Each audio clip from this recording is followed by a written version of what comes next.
Thank you. Yeah, very exciting. Y'all didn't do your own introductions though. Who is Hugo Belan? People need to know. I guess you already did the podcast, though. You're already famous. Yeah. Oh, yeah, of course. Yeah, I need to represent all my fans out there. So I'm an independent game developer in Sweden, and co-chair now of the IGDA Climate SIG. This spring, I guess, or past winter, I started the podcast called Doing Our Bit, which is now turning into this fantastic live interview series with the help of Megan, who is... This is where you come in. Yeah.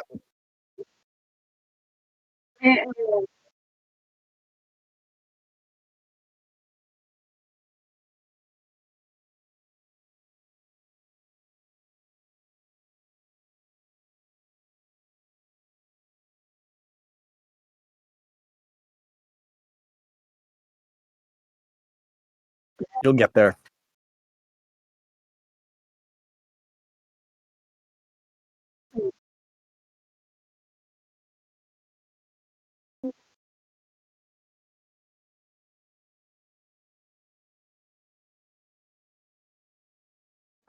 Sure. Yeah. So what I've done so far is, I guess, sort of nebulous, right? Because what everyone's done is always a little nebulous in the group. The Climate SIG is very, I think, collaborative.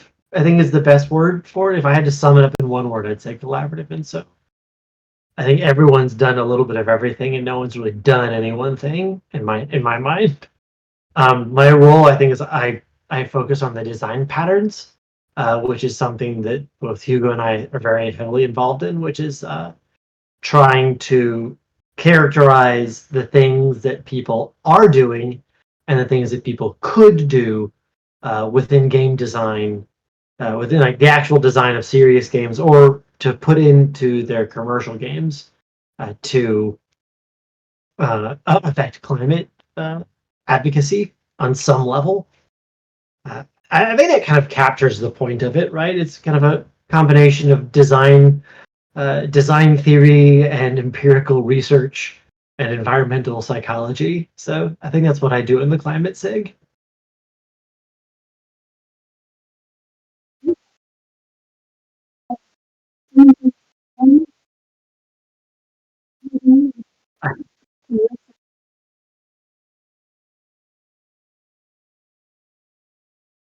Oh no, Is there an audio issue? Megan?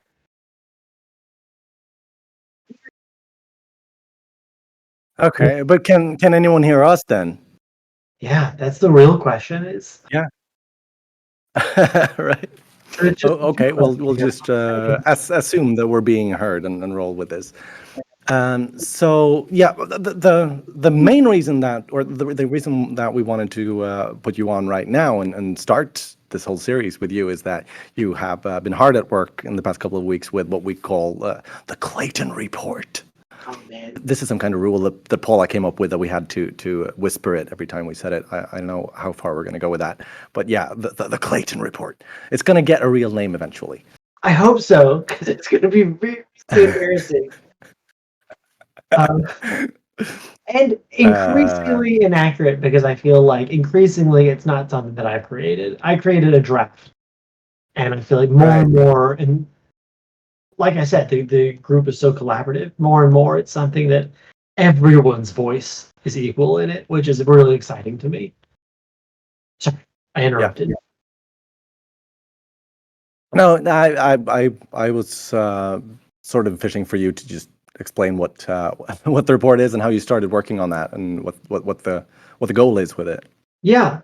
So the report that I think is kind of becoming the design patterns report is I think that foundation, the cornerstone, the first brick in the wall, right, was this report that I wrote, which is kind of a summary of the research I'm doing and the research I'm trying to amass, which was trying to put together a crossroads of environmental psychology and game design theory and empirical environmental research, and then learning research, like educational research, because that's kind of this cross section or this crossroads that I live at. And the goal was to try to create something that said, if you want to use games to affect climate advocacy, here's what you need to know about climate psychology, because it's its own field of research and of education.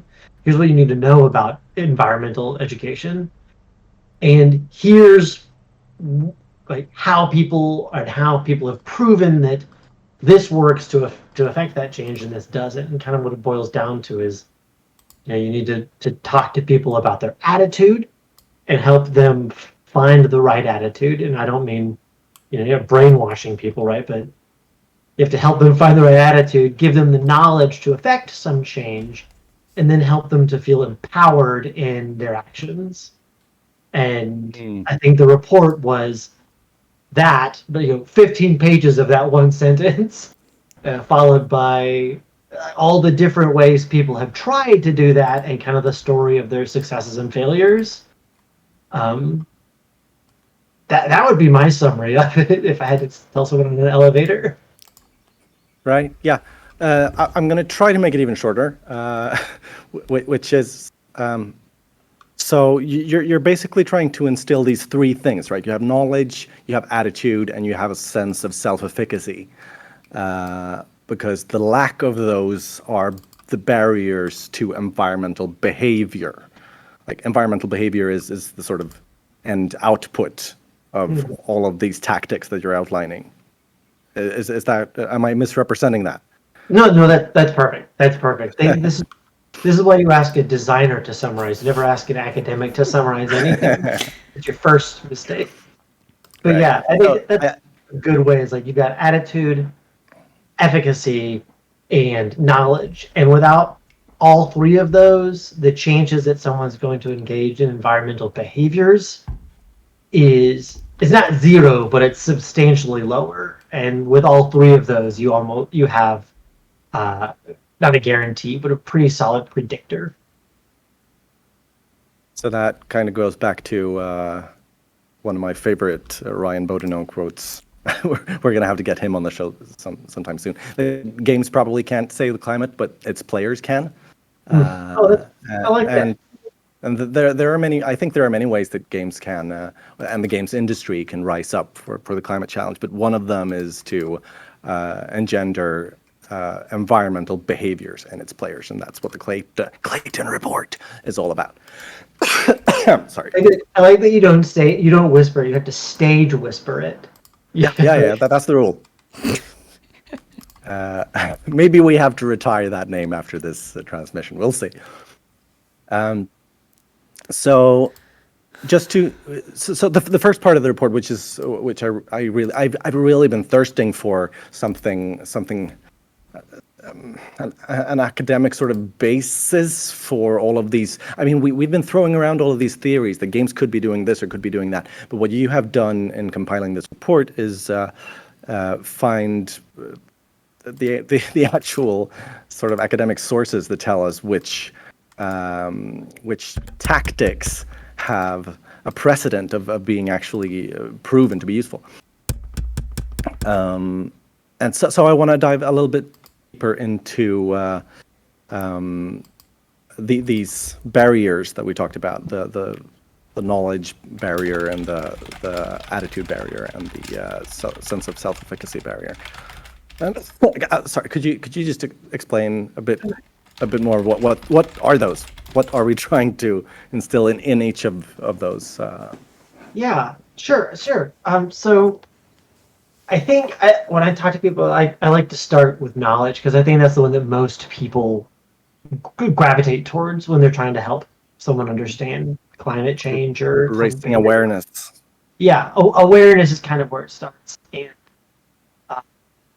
if you want to get into the psychology and the cognitive science of it, the idea is that there are kind of three types of knowledge. I think a lot of people would argue about that, but in my perspective, there are three types of knowledge when it comes down to it: awareness, system, and action. And that's kind of I know that climate change is an issue. I know why climate change is an issue, and the system is I see the different ways the different things impact each other, and I know how to change. So you've got like what, why, and how, or that, why, and how. Excuse me. And so these three knowledge tiers are like kind of where I want to start, because I think this is something that's really critical to my work, and I think to the industry in general, is that it's really easy to stop at awareness and then never go deeper. And a lot of commercial games and a lot, like commercial anything, right? They stop at awareness. Even a lot of NGOs and nonprofits, they stop at awareness. Problem is, if you stop at awareness, people, they don't have the second piece, which is self-efficacy. They don't have any action items. They don't have the action knowledge, and so they feel disempowered. And that efficacy is that feeling that I can have an impact. I can do something. And if you don't, I mean, what do you do when you feel like you can't do anything? You retreat, right? Either you give up, or you become apathetic, or you full on climate denial, which is something that happens if you tell someone over and over again the world's ending and don't tell them what they can do about it. They say, okay, well, I guess I'll just start drinking. I don't know. Right. Climate denial comes in all shapes and sizes, right? It doesn't have to be the hardcore, I don't believe this is happening. There are also ways that we just shut it off. Yeah, there's a whole lot of just, what am I supposed to do? Right? And then so those are the first two tiers, right, if you want to call them that. And then the third is then attitude. And I think that's the one that I think most people probably most familiar with, right? Is that you can know all you want to know about climate change, but if you don't really feel motivated to do anything, you're not going to, right? Someone has to feel driven to that. And that's partially individual and partially social. And I think that's where games have so much opportunities, because games are social. So even a single player game is social. Even before the dawn of the internet, I remember reading about how other people were playing Diablo 1 in PC Gamer, and it was social in that way, even before the internet became how we communicated. And now there's not a video game or even a board game out there that there isn't some community around. And so the ability to help foster those attitudes through communities, I think it's like a big place that games can grow. Good question. I ran again. I think I can talk now. Can someone tell me really quick? I think I can talk. I think Streamlabs turned my VR headset on so that you guys could hear me through there. But I wanted to interject. So you mentioned, commercial games and tapping the awareness. Has there been like one, design pattern that has really riled you up from games that touch on this topic?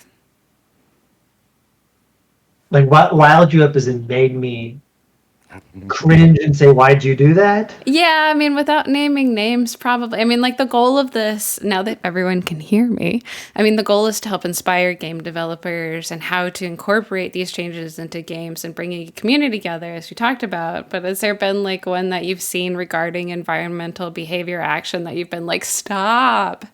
Stop. So I think, can I give two answers? You're allowed. Yeah. Okay. Because let me dunk on some people here.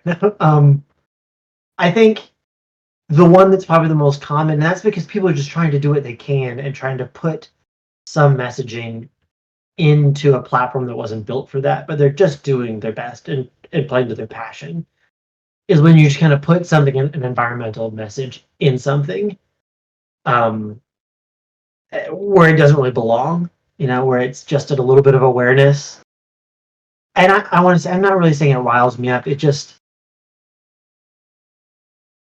hurts me to see people with so much voice in the AAA industry to not take that message further when they could. And I think the individual people who are fighting to get that message in there, hoorah for them, because they're doing something that is really powerful. But it's hard to see, because you can always see, like, this probably got stifled. It's been through 1,000 play testers and focus groups, etc., to see how people felt about this.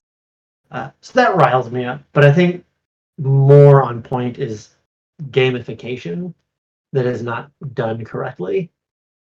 This idea of just like adding points to some sort of environmental training, and this is more about serious games or educational games, just adding points to environmental training, or it's like here's a screen, click on the windows to turn the lights off. Now you've learned about saving electricity. It's like, no, you haven't. Now you've learned like the pattern. You've learned how the random number Jesus is which windows are going to be turned on in which order so that you could click on them more quickly. Like that's a game I made up in my head. So I'm not really dunking like a specific person there, but I think that's beyond climate, that's just serious games in general. When you try to layer game on top of something that isn't game, or layer message on top of something that isn't really integrated with the game, what you get is no transfer. The person doesn't take anything from the game into their life, or vice versa. That gets me riled up, and I promise I'm not slamming anyone particular. You didn't name any names. I'm disappointed. Okay. I'll name one. This climate, but I thought I was like, I didn't mean that. You please don't name any names. We don't need more scandals than we already have. So you does the Climate SIG have scandals? No, I'm exaggerating for dramatic effect, and it's falling apart. I'm sorry. We're learning, people. So I was going to ask, because you've been pretty clear that a lot of the design patterns that you detail in the report are taken out of a sort of serious or applied games context, but could be applied more broadly to commercial games. So I was I was thinking what your perspective is on that. Like, what are the key challenges that you see to making change with the blockbuster entertainment? So this is a question I'm gonna try my best to answer, but I don't work in blockbuster. Megan read my very self-generous introduction that I wrote. I published games, right? The number of players would be in the triple digits. Whoa, right? Maybe quadruple. I don't know, right? Who knows? That's not bad. So take what I have to say with a grain of salt, right? Because I think me saying this is the barrier is a little bit projecting. But from my experience in game design and knowing what I know about the need for like transferable skills and transferable knowledge from game to life, the most difficult design barrier is probably what they call intrinsic integration. And this is a concept from, I'm gonna kick myself if I don't look this up. I'm gonna look it up right now because I could not remember the name of the author. Gosh, I don't want to spend 10 minutes. I'm going to go through my Holbert and Walensky. There we go. Holbert and Walensky. I don't know they were the very first, but I think they really took it to a new level. This is the idea that you need to, if you want the skill to be really valuable, you need to make it so core to the gameplay that you cannot progress in the game without mastering this skill. In the same way, it's like what's the skill you need in an FPS? You need to be able to predict enemy patterns, to know your weapons. It's a little bit of hand-eye coordination, but without those 3 skills, you're not gonna move forward. And Holberg and Walensky, their big thing was, okay, let's make a math game where if you're not doing math, you're quickly trying to do division in order to understand how the enemy is behaving. Just doing division as things fall at you, right? And that's a hard thing to put into a commercial game, right? Because a commercial game has pretty complex mechanics and some pretty involved design, and to try to ingrain something environmental into that is not going to be easy. I think you've seen some attempts at that or you could see attempts at that with mini games where you've got sort of silo mechanics where the mechanic is only important right here. Yeah, and I think that's the real rub, right? Is if you really wanted someone to learn from it, it's got to be an important aspect of the game experience. Yeah. And not just icing on the cake. We have a nice addition. Well, first off, Trevin said that Clayton not remembering every author ever in an instant is our first scandal. So congrats. There's our scandal. But Paula, one of their other co-chairs in the Climate Special Interest Group, said if you want to make the skill valuable, you need to make it so core to the gameplay that you can't make it through the game without mastering the skill. And she said if this doesn't allude to climate action, I don't know what does. So I don't know if she's quoting the same people you're quoting.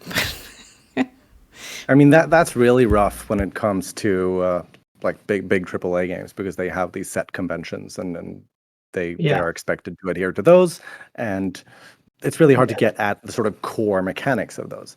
But then again, I mean, intrinsically integrated design. Can I name a name though? Because I think this is like there are people who do this. Please do.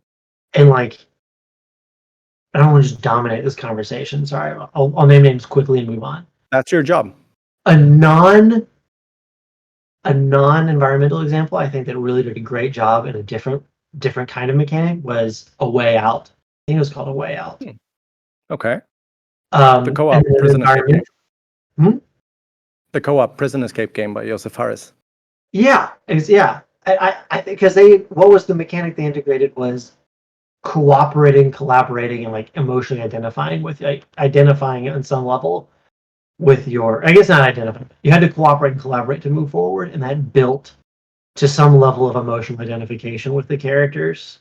And so that was a different mechanic, but on an environmental level, games like I think Subnautica does an amazing job, because if you don't appreciate the balance of the ecosystem and your role in it, you very quickly get eaten, or that you can't just go around running over all the fish. That's not right.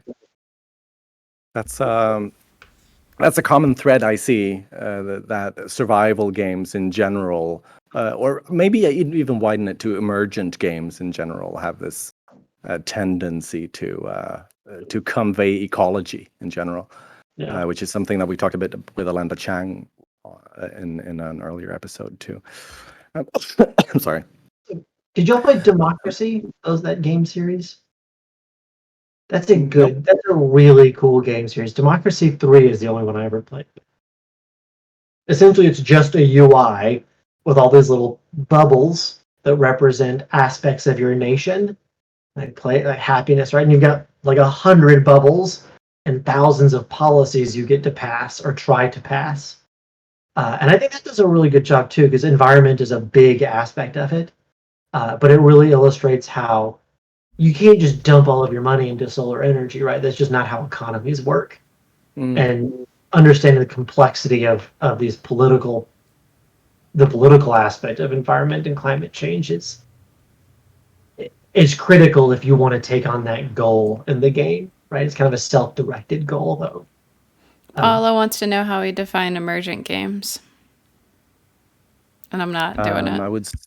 All right. I would say games where many small rules applied globally to every object in the game leads to unexpected stuff happening. Like the stories sort of emerge from the rule sets. Minecraft is a classic example of an emergently driven game that doesn't have a set story, but it has a bunch of rules, and that leads to stuff happening. We have another question. How does the game Eco stack up in getting the environmental message across? Have you played that, Clayton? I have not played that. I can't answer that. I'm such a sinner. I like spend so much time working and taking care of my daughter. I don't actually play many games these days. Same here. I did get around to playing Eco a little bit, and it's obviously the most ambitious sort of Eco game I have seen. So ambitious, in fact, that I played it for tens of hours, and I feel like I still have only dipped the surface. Same. That's the exact same. Like it feels like it.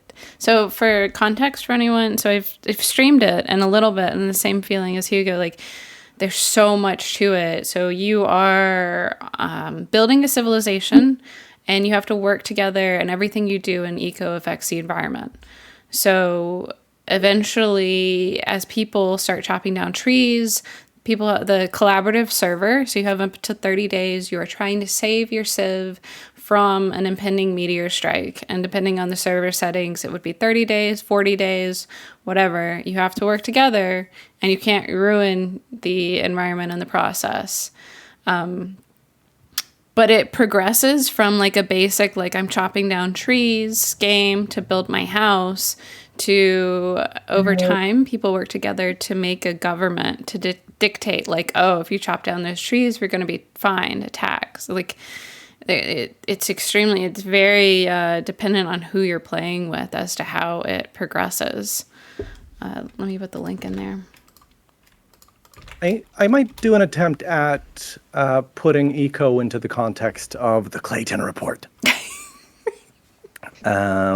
Because what little time I've spent with it, I'm not sure it has given me a lot of knowledge, but maybe it would have if I were less knowledgeable, because it has a lot of really detailed systems that it simulates about like how wildlife spawns depending on whether you've built stuff or based on pollution, and so it has all of these rules that are connected to how things work in real life. That's probably awareness and some systems knowledge right there.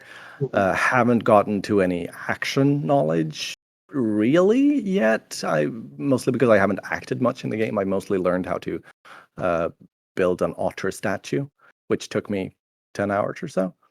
But the main thing that I have gotten out of it is probably somewhere in between an attitude shift and a sense of self-efficacy, which is that it got me sort of in love with the feeling of contributing to something larger, because it's a game where you specialize a lot in your role. Like I was a stonemason, and that was all I could. Maybe I could have branched out if I'd played more, but it really made me kind of meaningless as an individual, but I still got hooked on delivering these otter statues to my community.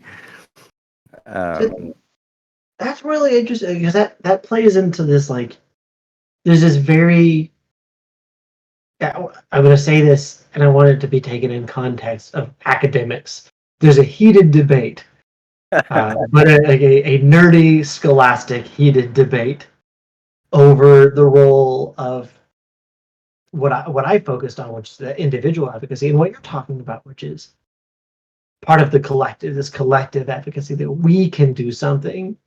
And there's this heated debate over how all of that impacts, how those two things impact each other.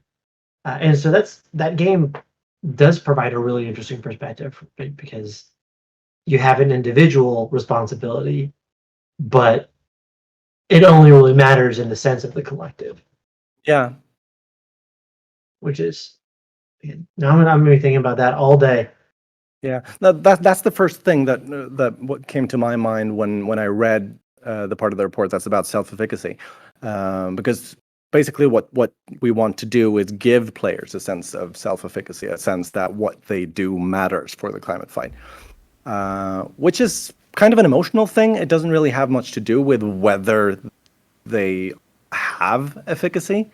I imagine that what you want is kind of a slightly exaggerated sense that your actions matter, but not too exaggerated either.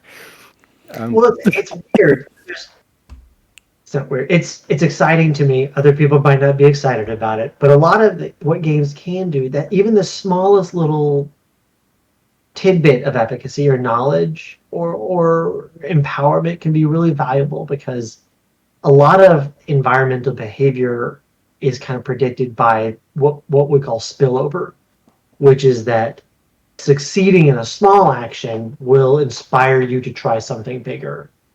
And even if that action is in a game, and I don't know if there is specific research on whether or not that transfers from game to real world, but since it's all about your internal perceptions, I would think that it does. And I see that as really empowering, because even the smallest little thing, like, what does a game do if not teach you to move from easy to difficult? Like, that is kind of the core of a game versus a movie in a lot of ways, is that it's bringing you, it's interactive and it guides you towards doing more difficult tasks. And that is something that is the biggest barrier for people to feel a sense of self-efficacy, is that when you throw all this awareness, climate change, right? People's reaction is, in order to do something valuable, I'd have to change the world. Yeah. But if you can help people understand, no, let's start with just recycle. Just start recycling. And then they move from recycling to, I don't know, they give up meat, or they reduce instead of recycling, or they, vote green, or whatever that path or that trajectory looks like. That little nugget of self-efficacy can build. And that's why I think community is such a big part of it, right? Because people need to see what other people are doing, and they have to be supported in what is something that's hard. And that's something that games do, is support Right. you in that growth trajectory in a lot of ways. And I'll slide into that really quick. If you are watching this and not a member of the Climate Special Interest Group yet, I will put in the chat the link to join our Discord. Joining this group is one way you can feel some sense of community and some sense of moving things forward. It might feel small, but this is what we're here for. Hopefully you're watching this at a later date and like, how do I get involved? Join our Discord. If you follow us on twitch.tv/doingourbit, we will be doing these streams regularly. We have a bi-weekly newsletter. We have work streams. We have lots of different ways that people can get involved. So this is just a slide and a reminder that if you're feeling overwhelmed, if you're watching this and you're like, I don't know how to even do, I don't know. We've all felt that. I would think it's safe to say, and that's what brought us together in this group. So we're still we can keep streaming. We can still keep talking, but I just wanted to this video will go up on YouTube. People will be watching this later on, hopefully. And if you're just at a loss for how to move forward, come join us. But anyway, Hugo, do you have any more hard questions to toss over? Yeah, I just need to explain the little dance I tried to do there. That was me welcoming you into the Discord with open arms. I hope that was apparent. I just need to make sure that I get to ask my most important question to Clayton, which is, are we wasting our time here? Because when we talk about, I'm talking to you, probably.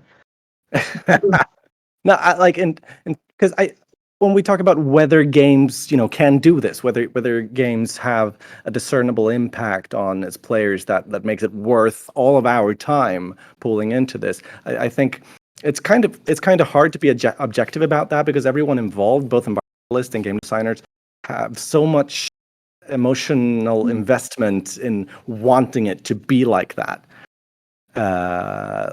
Wanting games to be effective, because we love games. or because we're just desperate for ways to turn the tide, right? So one reaction I get often nowadays is like, sorry, that changing mind through games is kind of a flight of fancy and a waste of time. So I was just thinking, since you're sitting on the data on this, is it? Man, it's a heavy question, and I think I'd like to start my response with kind of, sorry, getting a little emotional myself.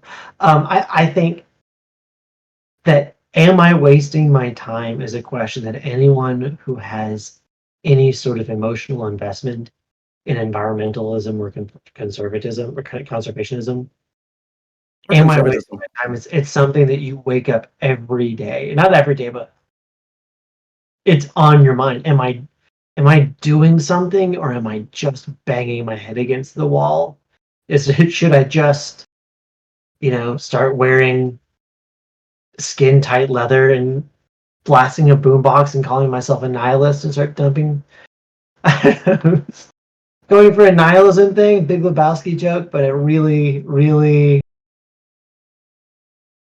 I think, am I wasting my time? It's always in the back of my mind. Am I wasting my time? Because you ask yourself, shouldn't I just, if I care about the environment, why don't I quit my job and become a land steward for the Nature Conservancy? Or why don't I join a fire watch? Or, right, there are a million things you could do, but at the end of the day, if you're passionate about games, if you're passionate about your community, any medium, right? There are people out there that are equally as passionate about you. And games is some of those that you could say that no matter how passionate you are about games, there are people out there as passionate as you about them, right? And those communities thrive, and those people learn from games, period. It's no longer a question, right? It's no longer a do we think, now it's a how and why question. Like, how can we learn it better? How can we understand better so that we can maximize the efficiency of these games that teach things? But it's no longer an if, it's a how. People learn messages from games. People normalize behaviors from communities. And a wonderful example is the Riot Games community management team, which spent so much time working so hard to make sure that their community was not a place with hate and vitriol and just toxicity in it, compared to any number of online games where you cannot so much as boot up the game without having half the words bleeped out. And people learn from being in those environments. They engage in normalization of behaviors. They engage in prioritization of skill sets. Yes, you can learn from games. No, if you are putting effort into this, if you're trying to use games to affect any kind of message, you're only wasting your time if you're not doing the due diligence on how to make that happen. If you're throwing it at the wall at the last second and say, "Oh, we'll put some environment in," then yeah, you're wasting your time. But if you're doing the work, if you're putting in the effort, if you're reading what works and what doesn't, you're not wasting your time. And even if you aren't reading, you're not wasting your time, because you're growing and you're helping yourself and your team prioritize this, and that's valuable too. Right. And so sometimes you need to spend time becoming the person who will do the next thing. Right. Good point from Paula. Game developers need to be aware of the power and influence at our fingertips too. And I want to kind of reverse plug something, if that's okay. Yes. Because that "am I wasting my time" comment brings me back to why I stuck around in the Climate SIG. I felt like I was wasting my time. Right before I joined the Climate SIG, I was grasping for straws for my research. I was getting a lot of influence from other people in my own organization that are higher up than me saying, this is too big of an idea. What you're doing is it's give up. And until I joined the Climate SIG, I felt pretty disempowered and I felt pretty lost. And the Climate SIG, the support and just having a community of people who care about what we're doing it's the reason I made the report. I would never have done that if I hadn't had this group, and I would never be moving forward with other projects if I hadn't had this group. So it's my plug, my answer to the unasked question of what am I doing here? Got it. It just reminds me that when you said that the way not to waste our time is to know what we're doing, which is really hard. Like I've spent a couple of years now trying to know what I'm doing, and I still don't feel like I'm doing it. But we're learning together now, and the idea of the design patterns work stream of the SIG that you and I are very involved in, and the Clayton report is currently a big part of.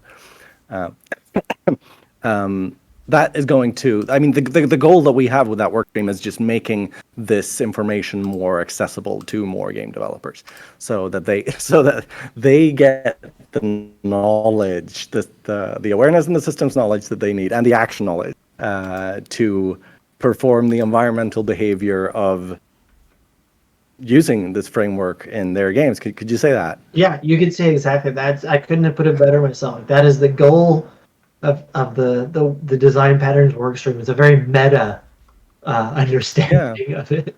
Perfect. And we've obviously affected your self-efficacy, and I think all of our senses of self-efficacy, and maybe collective efficacy as well. Okay. Without it. I'm going to start to wind it down a little bit. I will tell everybody, if you're interested in checking out the Clayton report, I'm sorry. God, Paula's going to kill me. Sorry. Sorry, Clayton. That's fair warning if you want to join the SIG. If you don't whisper that, Paula kills you. Yeah. That's Megan's not joking. Straight up. It's very I mean, extreme. my hope is that we have run this joke into the wall now and we about it again. Yeah, I would. Yeah. Paula says she's not going to choose violence today. And Rekaru says it's very powerful knowing you're not alone in your thoughts and your doubts with everything going on, which is a good point. Anyway, what I was trying to get to, if you'd like to check out the Clayton report, it's not finished yet. I mean, it's still a work in progress. So you would need to join our Discord or get involved. And once we have something tangible, like once we have a more final draft, then people will be able to share it. But for the sign off, Clayton, what would you say to your fellow game developers or other people who are interested in games and sustainability? Like, what's the one takeaway? What's your one ask from them that you hope they take from this chat today? No pressure. I wrote down an answer to this because that one was what is the okay, so I wrote down an answer and then I misplaced it, but I think it's something that we talked about already, is that if you're a game designer or a developer and you're trying to include climate messaging or like climate advocacy on some level, I think it's important to ask yourself, are you empowering your players to do something with how you're designing, or are you just adding stress to them? And I want to quote a friend of mine, Lucy McLean, who works at this wonderful land preserve and animal rescue here at Penn State. And she told me their policy is no tragedy without action. And that's kind of their they don't tell you that the world's ending unless they tell you something they can do something. I think that's the primary message of all the work I want to do. Beautiful. And I think that's something that, so I'm working on a game with a group doing a game now that is really taking that, and it's really the Wilson Center's plastic pipeline game, which they're doing in collaboration with the China Climate Forum, and that is what they're doing. It's not a game about everything sucks. It's a game about how can we really help people understand how local and national policy decisions can impact the environment, and so that they can vote and understand policy in a knowledgeable way and like take actions and understand the outputs of those policies and their own actions. And that's awareness and action in a nutshell, and it's a really cool approach to it. So yeah, that's my message. That's great. I agree with every word of that. Like, I think I got into this a couple of years ago thinking I want to make sure that people make more climate games. Mm-hmm. And now that more and more people are doing that, I feel like, okay, well, what we actually need is to make sure that those games are useful. Right. Yeah, that's if you want to help work with that, then drop into the SIG and check out the design patterns database. The design patterns workstream and the Clayton report. Clayton report. There's the camera. All right, I'm going to wind us down. Thank you so much, everyone, for participating, especially our guinea pig, Clayton Whittle. This was our first Climate SIG stream. We've been really happy to have you. Thank you, everyone, for the really great questions and feedback. A lot of you are already participating in the Climate SIG, but we welcome anyone who wants to join. You can find on this Twitch stream, if you're here on Twitch, you can find the Discord, email sign up, our Facebook page, Twitter account, everything's here. If you're on YouTube, we'll have all of those links in the description as well. Thanks again to Clayton Whittle, and thanks to Hugo. Thanks to everybody in the Climate Special Interest Group who's making a difference. Man, this is awesome. Thanks to you, Megan. You rocked this. You really rocked Well, this. I'm glad everyone can hear me you. now. That's great. All right, and then we will try to do this again next month. We'll see how it goes. As long as everyone's interested, this has been awesome. Do we have a preview of who we'll all be talking to next month? Nope. I think I know, but I'm not positive. So there will be a person. There will be a Special person. mystery. Excited. Thank you for having me. Yeah. This is awesome. Awesome stuff, everyone. All right, I'm going to shut it down. Thank you again so much. Like and subscribe. No, don't subscribe. We haven't really set that up yet. But follow. I think it's time to close the bag now. Yep. Bye. Bye.